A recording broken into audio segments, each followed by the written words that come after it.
Hello, everybody. Welcome to the Cackle. This is Entry Point's weekly interview series where we highlight small businesses, startups, and people who are having an impact on communities across the Midwest. I'm Emily Heinz. I'm the founder and managing director of Entry Point. At Entry Point, we partner with economic development organizations and nonprofits to foster inclusive and vibrant communities across the Midwest through research and community-focused programming. So this week, I'm super excited because we are doing a special edition of the Cackle.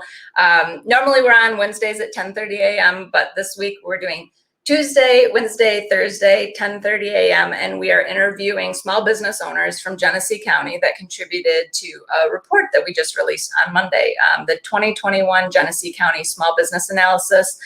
We partnered with the Flint and Genesee Economic Alliance to do that work, and they were so amazing to work with. And so we are doing this special edition in order to importantly talk to the people who are in the small business community and leading small businesses in the region. And today we're going to be talking to the owners of Creative Hair School of Cosmetology, Flint Trading Co., and Cardinals. And so as you may know, on Monday we released this report. You can find that report on entrypointmi.com. It's also on Flint and Genesee Economic Alliance's website. It's also in all of the presses in the land and all of the social medias in the land, so it's not hard to find. And you can check out other research that we have on different communities across the Midwest on our website as well. And I want to take a minute just at the start of these episodes to really encourage everyone to expand your definition of shopping local to doing business locally, and really continue supporting local small businesses of all types in whatever ways you can as we emerge from the pandemic. So it's going to take many years for businesses to recover from the pandemic and a lot of the operational shifts that everyone had to make. So we want to emphasize that supporting your local small business community is more than just a holiday trend or something that you're doing to like buy gifts. You can work with local accountants. You can work with, local restaurants, local nonprofits. And it has a really large impact on your local community and helping recover, particularly from an economic downturn.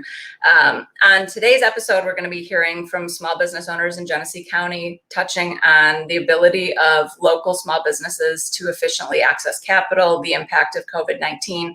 And we're also going to be talking to Tyler Rossmaessler, who is the executive director of the Flint and Genesee Economic Alliance, about why they commissioned this research and different projects that they're working on. If you have any questions or shout outs, feel more than free to put them in the comments. We do love some local encouragement. And then remember to share this video so that people can kind of see these businesses and hear more about the findings from the report. So first, I'm going to bring up Tyler from the Flint and Genesee Economic Alliance. Hello! Hi, Emily. Good. I'm so excited I get to see you 3 days this week. I know. I really felt special when you brought me up. It was like I felt like I was getting announced on the Late Show or something. Yeah. Your house I'm so excited to see you. And you're like, I can't have this much energy every single day of the week. I can. Okay, so give us a brief introduction to the Flint and Genesee Economic Alliance, sort of like what you guys are all about. Yeah, thanks for that. The Flint and Genesee Economic Alliance is the county's economic development organization, Genesee County's economic development organization. We're actually a part of the Flint and Genesee group, but our role and our mission is to spur economic vitality through job and investment, through job creation and investment. And supporting small businesses is a really important part about creating jobs and encouraging investment in our community. Right. And what I really liked, I was really surprised in a lot of different regions that we work with, there's like a standalone chamber and then a standalone, like economic development organization. Then there's like this group and that group, and they're kind of like completely separate and like sometimes like a little bit competitive and things like that. So it's like cool because I feel like you guys have it kind of all under one umbrella. And it seems like it's so helpful. We do have it all under one umbrella. It saves a lot in coordination, and we all have the same mission of encouraging vitality in our community, and doing that through tourism or internal connections like a chamber normally does, or through an economic development about competing for jobs and investment.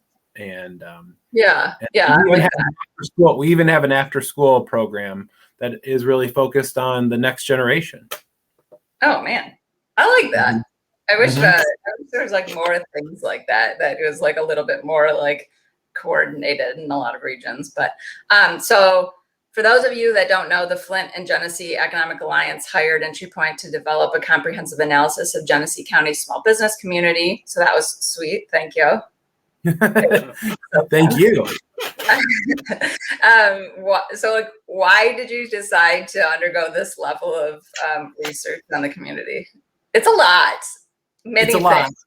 Yeah. Right. We want to be data driven in everything we do. I want to make sure that we understand who we're trying to serve and how to serve them well. And a research report like this can really help us understand who our small businesses are, what they're going through, what their challenges are, what their successes are, so that we can dedicate and focus our energy around things that actually help them.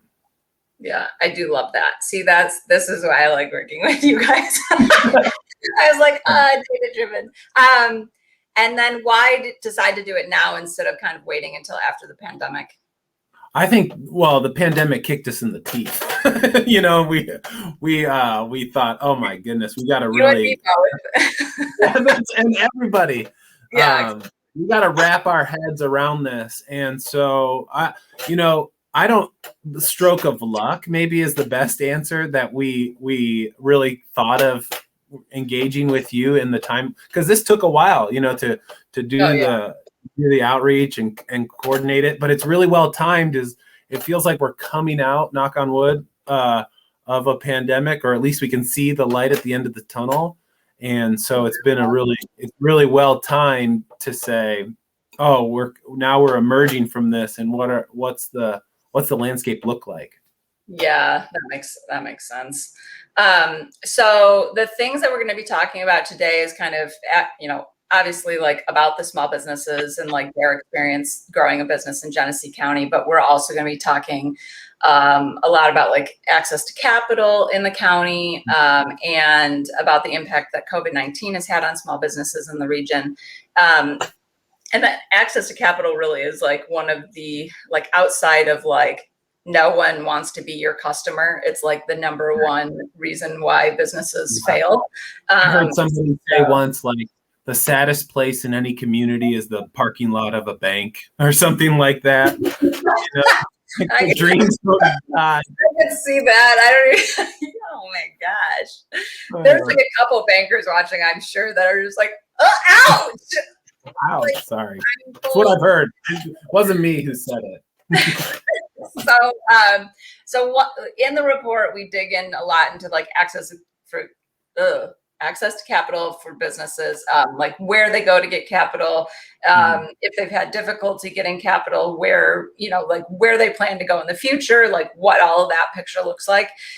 So 29% of small business owners in Genesee County reported having difficulty obtaining outside funding because they didn't have access to the necessary, and the reason they gave was that they didn't have access to the necessary networks of individuals or organizations that might invest in their company or lend them money. What are some of the things that you guys look at when you're thinking about like connecting businesses to sources of capital and kind of helping them, guide them through that? It's hard. That's a really sobering statistic to hear, and heartbreaking, because I don't think any one network of people has a corner on the market of good ideas or good entrepreneurship. What I would say is, if you feel like you don't have the right network, call us. We want to help you. The Flint and Genesee Economic Alliance. What we're doing is we run a revolving loan fund program that can help folks who do not have traditional access or easy access through traditional financing, to help kind of get that going. I think we've also seen a lot of interest and success in Kiva-backed projects in Flint, in the Flint area, and that's kind of neat. we want to be a network available to anyone who needs that. So give us a call if you feel like you're not that you don't have the right network. Yeah. And I'd also say it's like, in addition to that, we found that 75% of small business owners anticipating needing additional outside funding over the next like 18 months. And the amount that they anticipate needing is about 3 times what they've been able to obtain in a typical year in the past.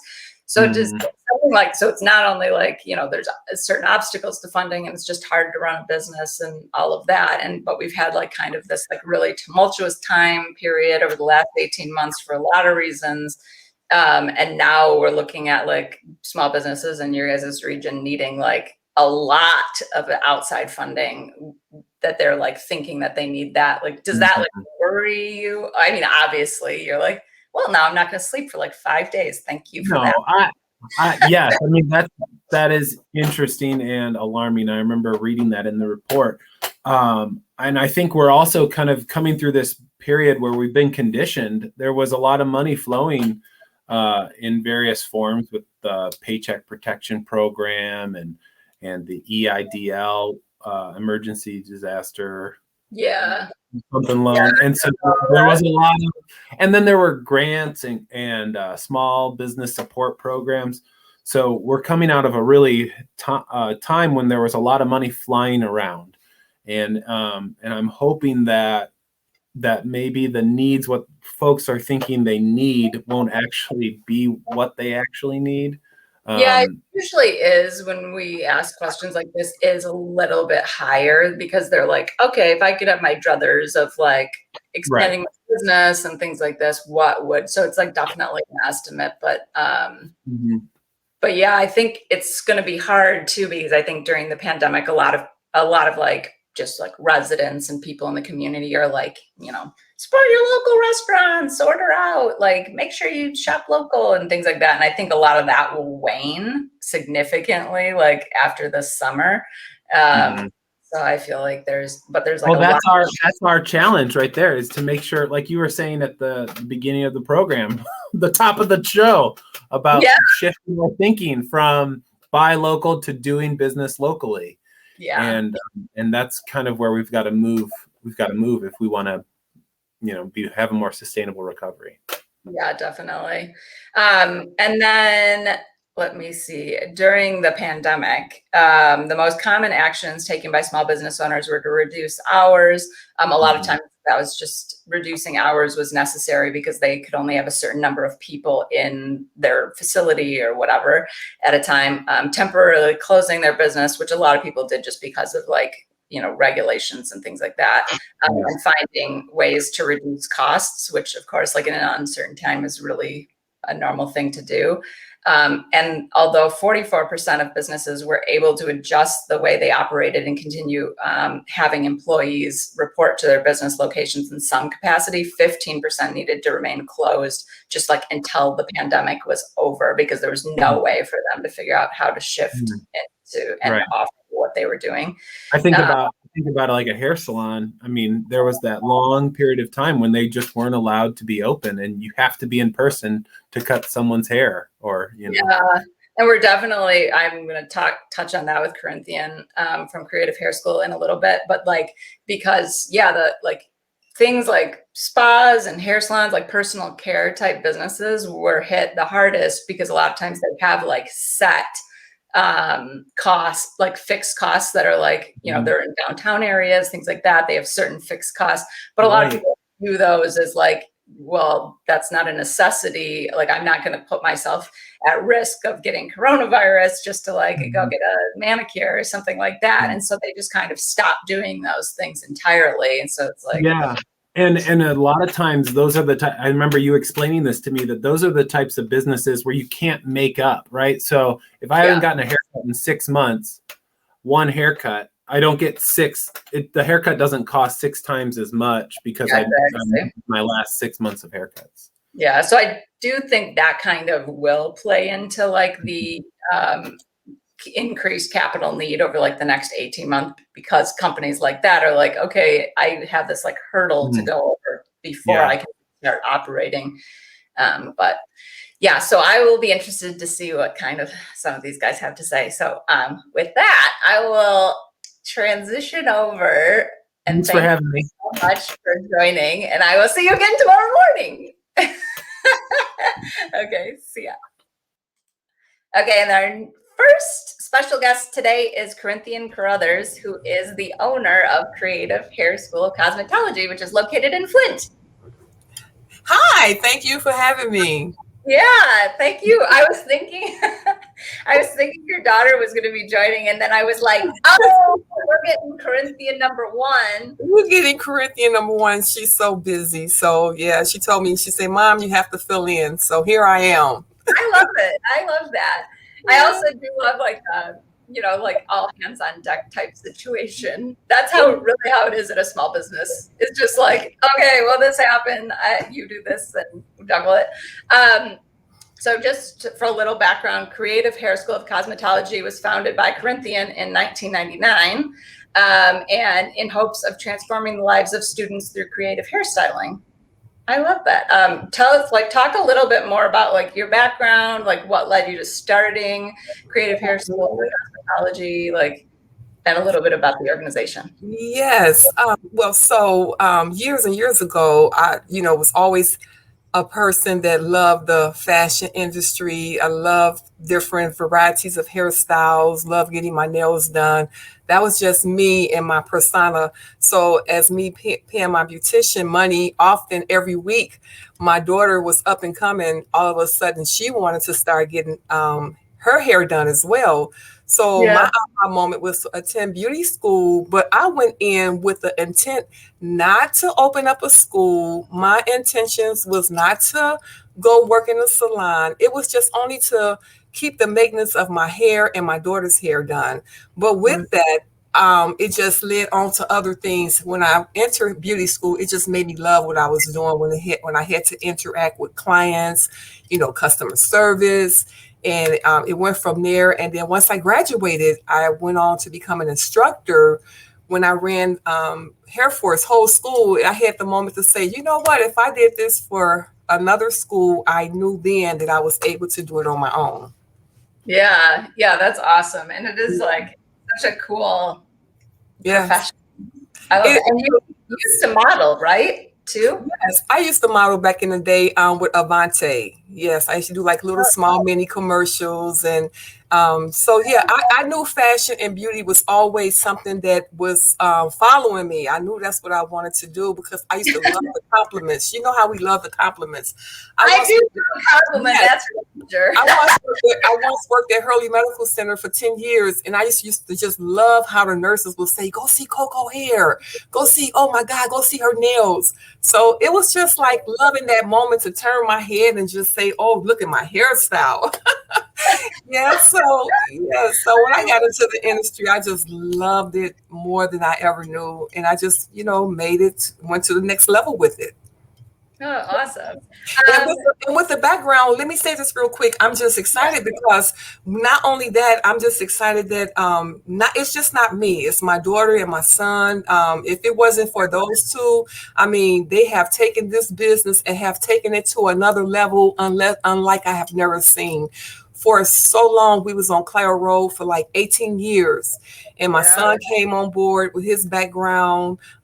He just took it to a whole different level. He's our financial aid director, him and another lady named Sierra. And also my daughter is what holds the glue everything together with compliance. She's the one that makes sure all the I's is dotted, all the T's is crossed, and I'm the one just overseeing, make sure all the hairstyles is in place and customer service. So it's really been a journey, and I just love what we do. Yeah, that's awesome. That sounds so fun. I love that. Yes. Mm-hmm. What do you feel like it's like being a small business owner in Genesee County specifically? Do you feel like it's what is it like? Well, it feels good, but here's the thing. At first, I made a lot of costly mistakes, and I really didn't know what to do when I first jumped in 1999. I didn't have money for advertising, of course. I really didn't have a time for networking because the business many times just ran me. I wasn't running the business was running me. I just show up turn the key, and here we go. We on skates. And I go Yeah. home so exhausted, and the next day it was the same thing. But it was until I had to pause and say, wait a minute, I need to do some networking. So with that, I did networking. It was many, many, many years later, I started networking with the Chamber of Commerce, becoming a part of what they were doing, getting into classes, doing Zoom calls, going attending business meetings. And until I got out the box and started doing that, that's when I started seeing a turn in the business, which has really been so grateful and, taking it to another level. Yeah, it does seem like in the very beginning, you're kind of like figuring it all out. And then like, as soon as you can kind of break from that and like, yes, pictures, like wearing so many hats, just doing everything. I don't have time to network. I don't have time to advertise. I don't have the money. I'm trying to keep the doors open. That's all I'm trying to do. Yeah, like, exactly. This is not working. This is really not working like this. Like right now. That is, you're like, am I starting a company that I actually want to be working at? Like, I don't know. Yes. So personal care businesses, we touched on this a little bit earlier. So like hair salons, like what you guys are doing, were among the hardest hit during the pandemic, and net earnings in Genesee County for personal care businesses overall was down about 100%. So I mean, they can go further down into the negative, but it was pretty much everybody was at break even at this point. What did Creative Hair School of Cosmetology do to kind of navigate the challenges over the last year? Of course, we had to pivot, like everyone else did. But the only difference with us, we're not like a salon. We're our school. We're educational, where we had to pivot online. So a lot of our students were online. We were still giving them theory. The only thing we was not able to do like the hands-on practicals. Well, my heart kind of went out for salons because mainly they only income was if I physically do your hair. That's how the income comes in. But with us, of course, we do have customers coming in, clients coming in prior to the pandemic, but we was able to pivot and go online and start teaching our students online, which had us still being able to generate income. Yeah, that is so good. What were you seeing kind of among like past students, and like I feel like you have a good gauge of like the personal care industry overall. Like, what were you seeing people doing during the last year that was kind of like working or not working, or were people just kind of like, you can't really operate? Like, did you see anything that was kind of like really innovative being done for like personal care businesses so they could still operate? Here's the thing that I was watching, of course, when we was all down, everybody was online looking at a lot of things. And my heart, by us being in this industry, my heart was going out to a lot of beauticians and a lot of stylists. And I've seen some people really get creative. They was, for instance, one of them, not to toot my own horn for my daughter, but she went and really got creative, and she started teaching natural hair online, doing her own classes. I've seen people showing others how to do makeup. And even if you was not getting the income for that at that time, you're putting yourself out there. So when things open back up, here's a person that's constantly having presence on the internet, showing them how to take care of their hair, their natural hair, showing them how to take care regimens for their facials and things of their makeup, things like that, and their makeup. So when it opened up, it's the sacrifice they paid right there, but they had made themselves known in the social media. So when things open up, it's like, I'm going to Renee, I'm going to Sally, because she pivoted and she was showing us tips and tricks and steps on how to take care of themselves, how to take care of their hair, which was a good thing. And I thought that was so creative. And one thing about the industry when it comes to salons, they so busy, they don't have time to do things like that. They get up, they have to go, they have clients, day in, day out, from the morning to night. So that was really creative when they was able to pause and show their creativity and show what they are very proficient in. And I thought that was really great. Yeah, that's true. Although I'm sure everyone was like, yeah, it would have been great if that lasted like a month instead of 18 months. Yeah, yes. The universe will come to us and say, okay, what are you going to do with this time? Yeah, exactly. So 75% of business owners anticipate needing outside funding in the coming months to continue operating successfully. So that's like all industries, not just your businesses, but what do you think is needed to help small businesses recover from the pandemic? So funding is one of them, but like, what are some of the things that you think when you look around, especially at Genesee County small businesses, like what do you think is needed to help people? I just think that it's still, there's a lot of resources out there. I just think a lot of resources just constantly being advertised, putting out there, because we all as business owners have been hit by the pandemic as everyone else. But just constantly putting things out there before them. That's why I so admire the Flint Genesee Economic Alliance for the things that they're doing.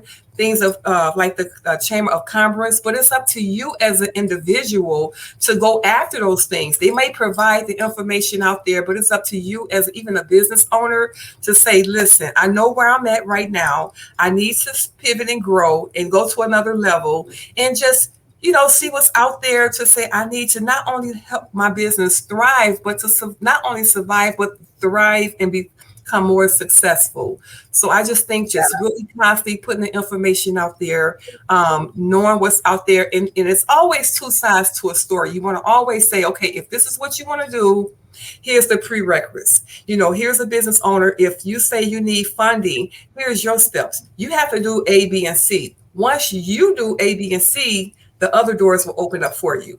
Because a lot of times, we're so used to things just given to us.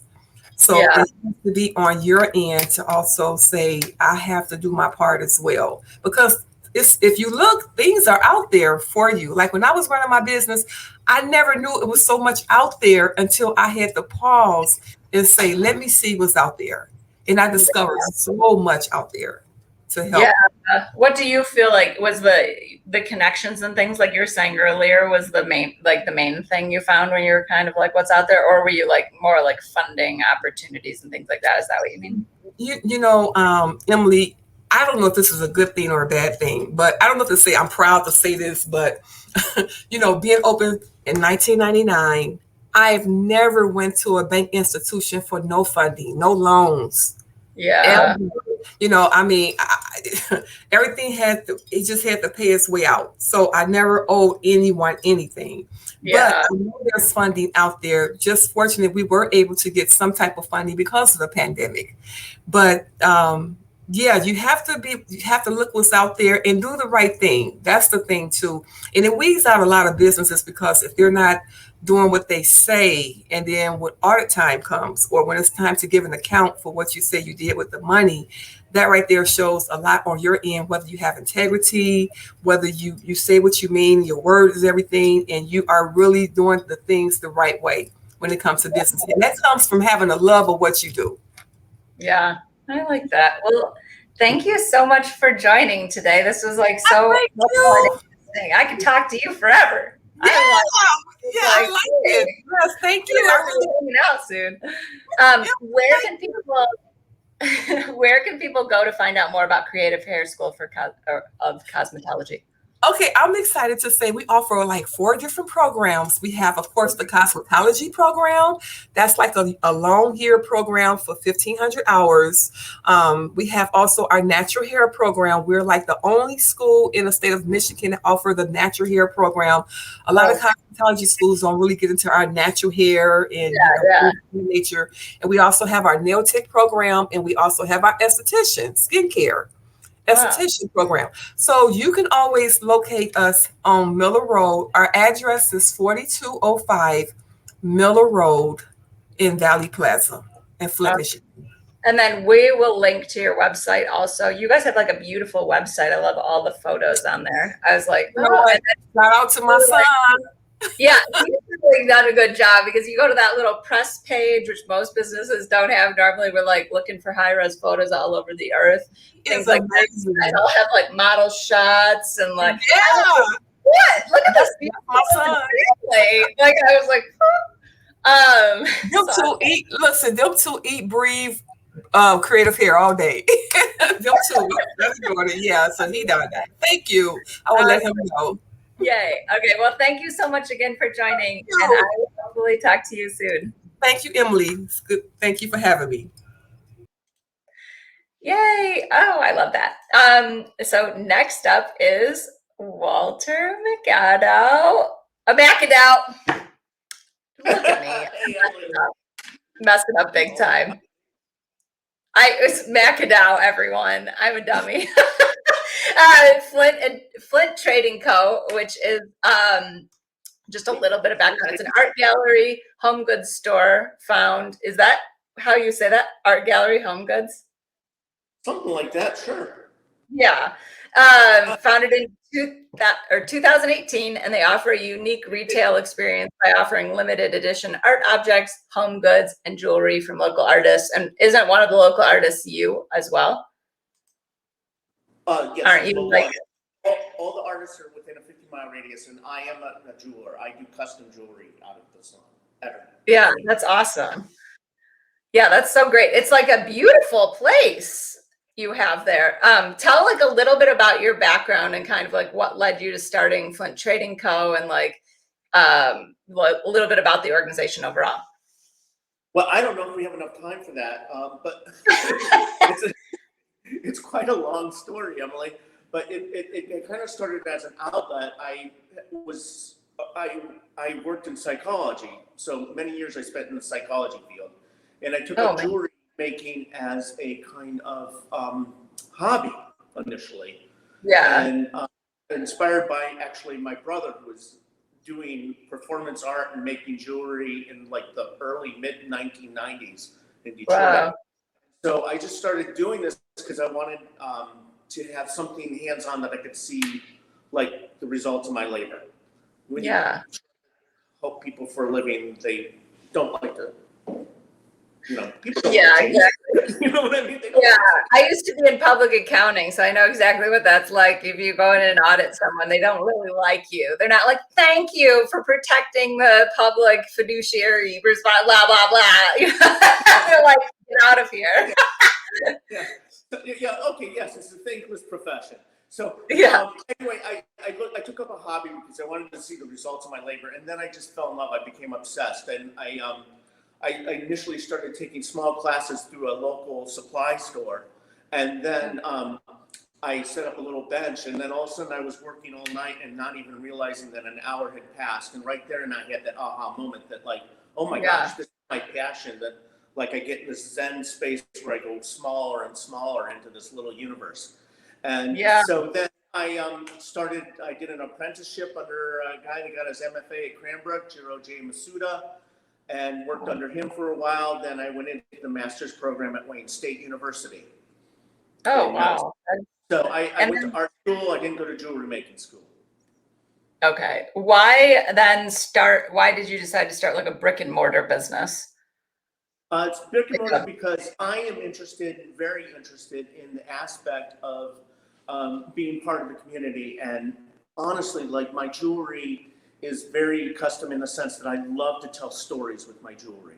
I like to see, it was great. It was a great plan to open up this business in 2018, just before the pandemic, where I have my entire business is based on experience. It's an experiential based business. Everything is made by hand, or I've set up long benches so people can work side by side and make their own wedding bands if they want to with me.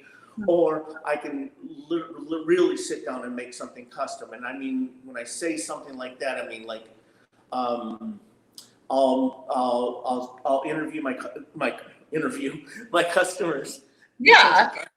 And find out that they're really close to their grandfather. So then I'll have the fiance go out and sneak out in the middle of the night and get old nails from the grandfather's barn, and then we rivet them through his wedding band, so things like that. Yeah, things like that. That is really awesome. Like a completely like custom, meaningful thing rather than kind of just going to like K Jewelers and being like whatever.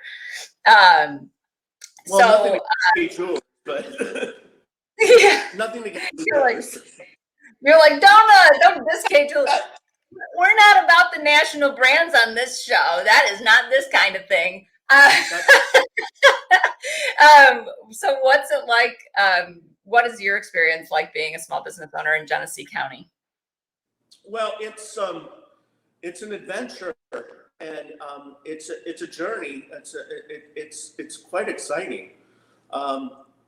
I felt like when I came up here and opened this business, I was on the early end of a new trend in Flint as it tries to develop a downtown again, a sense of downtown again. And I really think, it's wow. It's been a journey. Yeah. Yes. Yeah.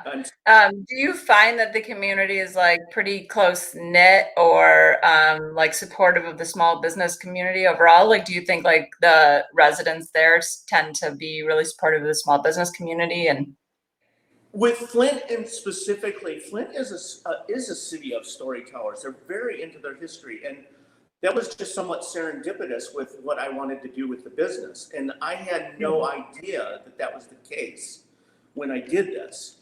There was this is what I always wanted to do. And then I came to Flint to open this business, and I had no idea that, it's like everybody in town is like a closet historian of some kind. So they're really into their stories. They really like to talk about the town's past. I mean, I literally like put pieces of brick from a building where somebody's grandfather worked into a piece, because he was just sitting there talking about how his family worked in Flint and how his grandfather worked in Flint.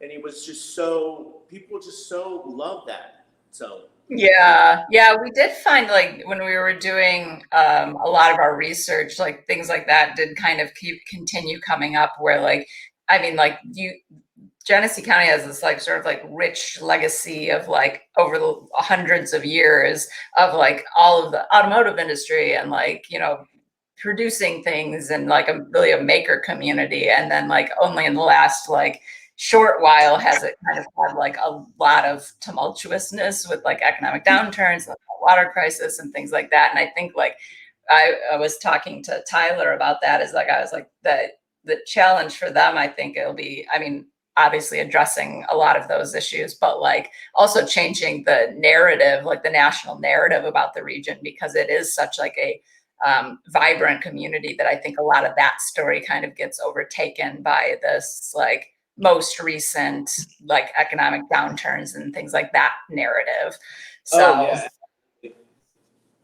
super interesting. I really think that Flint has a unique opportunity. And we say this about all our communities, I understand, but Flint has a very unique opportunity with coming back with its small businesses and things like that. And plus, it has a great ability to have a lot more diversification. I think it's going to become a more and more diversified downtown area, and it's really rich. It's rich in culture. It's rich in history, and I think it's potentially a really, really fantastic thing. Yeah, that's definitely what we were seeing. Like it was trending towards exactly what you're talking about. So 32% of small business owners in Genesee County have decided to remain virtual for the foreseeable future. So when we kind of like asked small business owners, like, what is your plan for the next like year? Are you going to go back to your office, like remain virtual? And 32% said that they had no plan to ever return to like their office. So how did your business navigate kind of the changes, like shifts in operation that were needing to be made and things like that? Like what have you done over the last 18 months? Emily, we doubled down. I don't have. You're like, and there's no getting me down. Yeah, I don't have an internet store. I don't have an online store.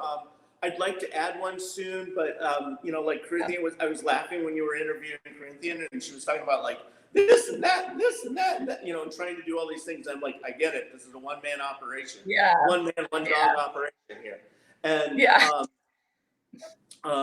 but what I literally did is I was in a smaller space, and I moved to a larger space in the middle of the pandemic, because as businesses started to reopen, I could only do by appointment only, and being such a new and young business, I still need to grow a clientele. So I need, and what I would do is I would get a call and they'd be like, well, I just want to browse. I don't want an appointment.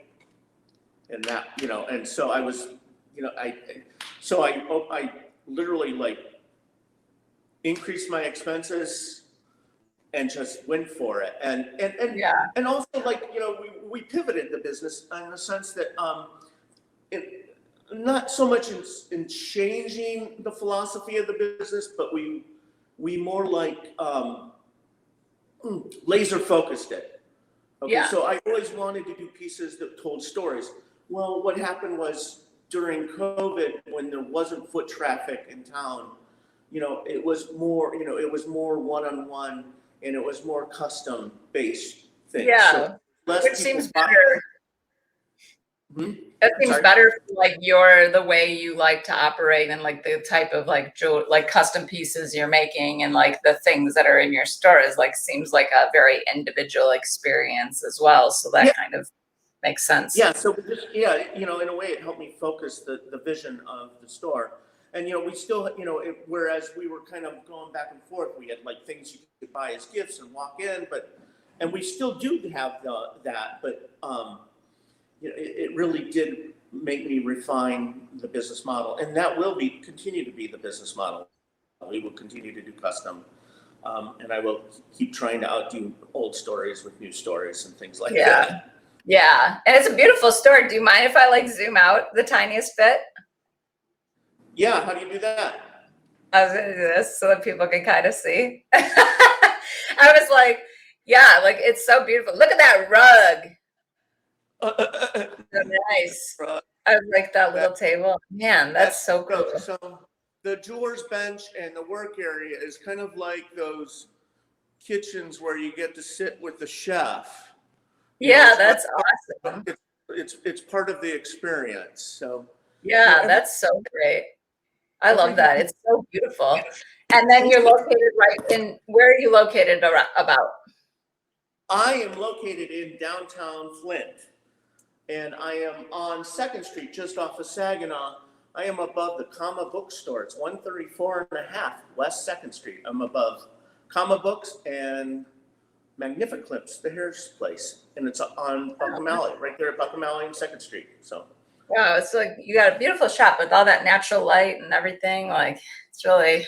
Oh yeah, we have like views of murals. Look at Emily. Look at the murals in the background. Wow, that's so cool. Oh my gosh, yeah, that's nice. That you're like, so yeah, everyone's like, yeah. What did I say earlier? 32% are like, we're never returning. Maybe it's because their office doesn't look as nice as yours. Yeah. No, I love coming to work. So that kind of leads me to my last question is, what is the impact a small business owner has? What do you think the impact is that a small business owner has on the local community by having their business there? I actually thought about this a little bit. I would say the biggest thing is like local businesses. I mean, so much can be bought online now, Emily. Everything can be purchased online. But now with small businesses, I mean, small businesses are, maybe it was like this before a long time ago, but, we're like the hub, we become the hubs of communities. I love like the Comma Bookstore below. They're like they call themselves a social hub. And that really is what we have with small businesses. We become a small social hub. We are the foundation of a community. And I think if you want real experience and you want to like slow it down a little bit and not live in complete warp drive all the time, small businesses are the future for that. It's like it's talking to people and being real and having a genuine experience that isn't virtual. Oops, we're on a podcast. Yeah, well, that's fine. This is kind of like a real conversation. Like, I feel like that's why people are like, oh yeah, you're going to get I don't go on and go, hello, everybody. Now you reached the Cackle. I mean, it's called the Cackle. So like, what are we going to do? and everyone, Emily is like this in real life, by the way. We got to talk a little bit before the show, and she really is this fun. So yeah, I know. There's really no quelling this personality. That's what my only option was, start my own business, because I'm pretty intolerable if I have to wear a suit or something. Nobody else can put up with. Yeah, so that's awesome. And then I did see in the comments that someone said there's an art walk event this Friday at your organization, or were they saying that it's just someone should do that because it's so fun? Oh, no, there is art walk this Friday. Yes. Yeah, and then people can stop by art your. walk, and Flint has art walk on the second Friday of every month. And this is really? art walk since COVID. So we haven't had it for a long time, and now we're just starting up. So we're actually featuring an artist by the name of Puka Queen, and she's based in Ann Arbor, and she does these really cool pieces of jewelry, and she makes fascinator hats. Her hats were actually in the movie The Hunger Games. Oh, really? Yeah, and we're gonna do all her stuff for 10% off that day. So that's so cool. Yeah, so everybody will have beverages, and all the local businesses around here try to participate. I'm not sure how well this one will go because things are, getting started a little bit slow as things open up. It's like we're still a little hesitant. Yeah, no one really knows what the rules are now. I'm in Ann Arbor, and you should really see, like, if I go out here, we're in the middle of the pandemic still. I went out to dinner in Brighton the other week, and I was like, oh, the pandemic's over here, everyone. What? I'm losing my mind. So it's no one knows quite what to do at this transition period. I'm like, we're wearing masks, not wearing, okay. Well, basically, we're like, if you've been immunized, then you're off the hook. And the fans and open. So, it's so hard. I don't even know what the rules are like this. Oh, I shouldn't be saying that live on the. Okay. I just said we run the fans. That is something that I would say. I'd just be like, I don't know, maybe if we open the windows, it's safer or something, right? Or. Please, people, wear your mask if you're not immunized, okay? Yeah, that's so funny. Well, perfect. So tell us where people can go to find out more about Flint Trading Co. Okay, so all of our latest work goes to Facebook and Instagram as we get ready to redo our website. So it's on Flint Trading Co. And usually I include a little story, and I write way too much underneath it because I talk too much. Okay. And there is a website, but we're going to get ready to change that when we go to try to do the online store. So, but it is there. It's flinttradingco.com.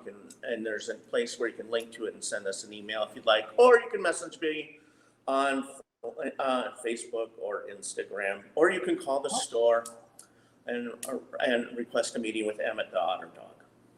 Yeah, I know. I was like, the dog earlier, I was so jealous. We're hopefully getting a dog soon. And he wants to work with me every day, but he didn't want to be part of this interview for some reason. I don't know why. No, rude. Emmett. Yeah. Well, cool. Well, thank you so much for joining. And we'll link to things in the comments and all of that. And then feel free to come back and add stuff to the comments if we forgot it. So, I can figure out how to run a link on my page at the same time. I'm not that great on the internet, so we'll send you links afterwards. We're really good at guiding people through promoting us. Well, great. Thank you so much. And hopefully I will be visiting you before long. Thank you very much. Okay. See you. Yay. Okay. This is going good. I like it.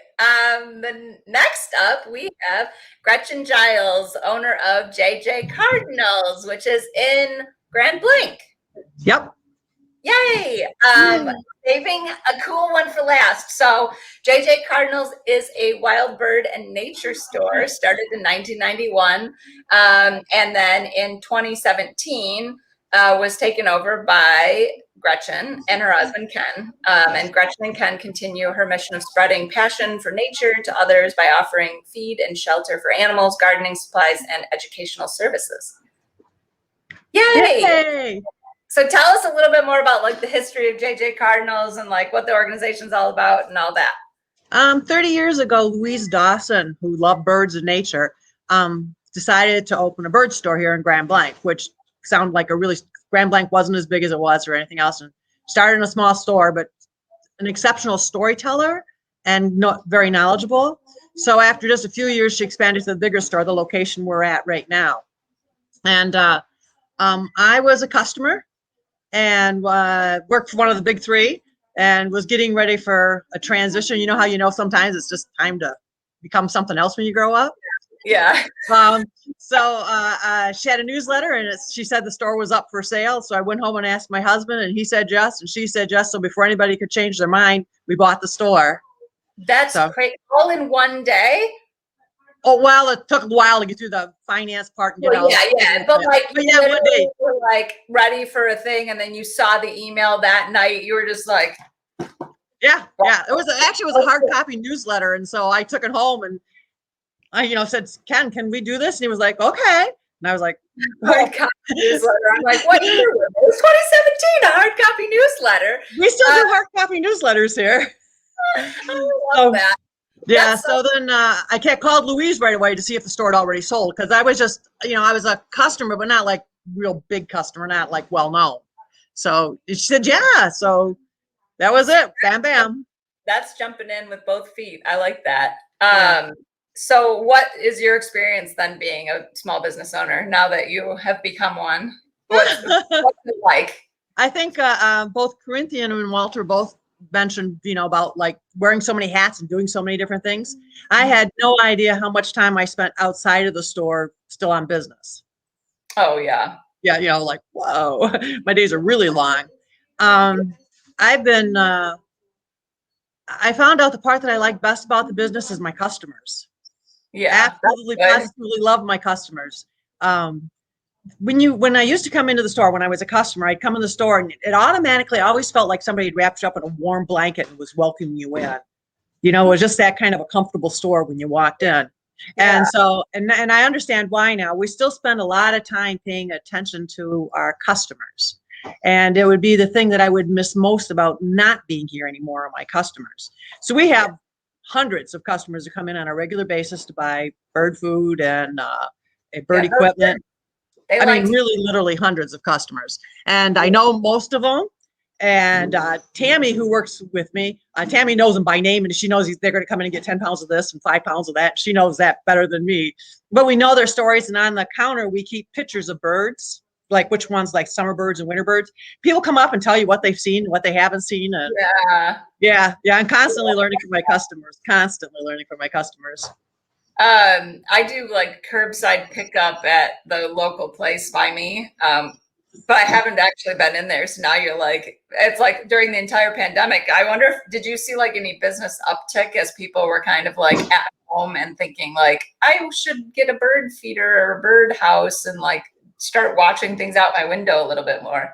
Actually, the pandemic's been pretty good for us after the initial shock, like how we're going to do business. And because I have a very loyal customer base, I think I had one day I was down, the rest of the time was curbside delivery. Yeah. And, it slowed and it was different. And it's amazing how much work my customers do for me because suddenly I'm taking everything out and back and forth and writing that credit card numbers down. So it was a lot more work than we had ever had before. And then last year for Mother's Day, because we do a lot of gifting, about a third of our business is the bird and nature part of it. Another big section's gifting, education, and art are our big things here. And the gardening part of it too. Oh man, so that is a lot. We're probably the most eclectic store you'll ever walk into. Yeah. We have everything from like, thistle seed to dairy-do compost to fine art up on the walls to, books on, they're called bird brain, things like that. Yeah, I like that though. That's fun. And I like that like warm blanket idea. I'm like, gonna have to visit because we just like during the pandemic, we decided to get a bunch of bird feeders. And then like now we're obsessed with looking out the window at birds. It's just become like another television in the house. Like the kids always want to like stand at the window looking out at the bird feeder. And then my 4.5-year-old now knows like all the birds. And like I'll like look up the birds real quick and then be like, oh yeah, this is a cowbird. And then my son thinks I'm like a genius. He's like, what kind of bird is that? Oh, cowbird. I know that. I did not just look it up. So yeah, a lot of people who were working from home now, the people aren't going back to work. You know, the ones you talked about, they're staying at home now in their home offices. Put up bird sanctuaries. They made their offices real pretty, and they made bird sanctuaries. And then a lot of people who were working with their kids at home, you know, suddenly, well, what am I going to do to keep them busy? So they have bird sanctuaries now. So yeah, we do a lot of things with kids when they come in through the store too. Yeah. So 41% of small businesses in Genesee County either are or were operating virtually in some capacity in the last 18 months, and 15% needed to just remain closed during the entire pandemic. As a retail store, did you find it difficult to kind of transition during the pandemic to like an online shop, or like what did your business need to do to kind of continue operating?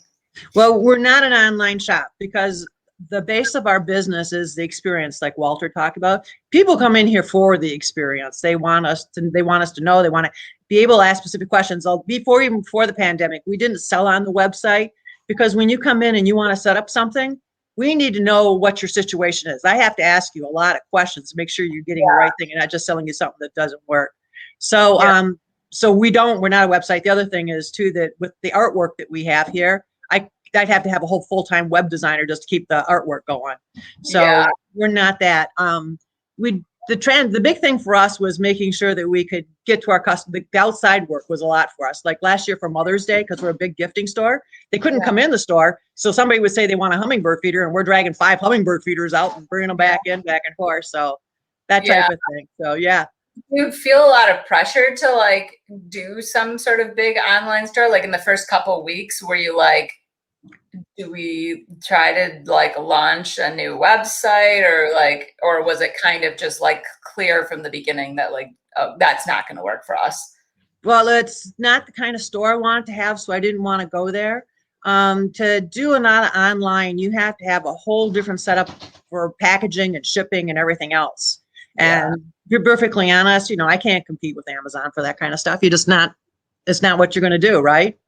Yeah, that's a lot of what we talk about in the report too. And I think we'll be focusing on more on that, like during tomorrow's discussions, is just like the impact that it has on local community when people shop locally versus like shopping on Amazon. Cause like Amazon really like displaces, not only is it you're sending money like outside of your community, but it actually displaces like hundreds of jobs in your local community a week because you're shipping the money away from your community. Mm-hmm.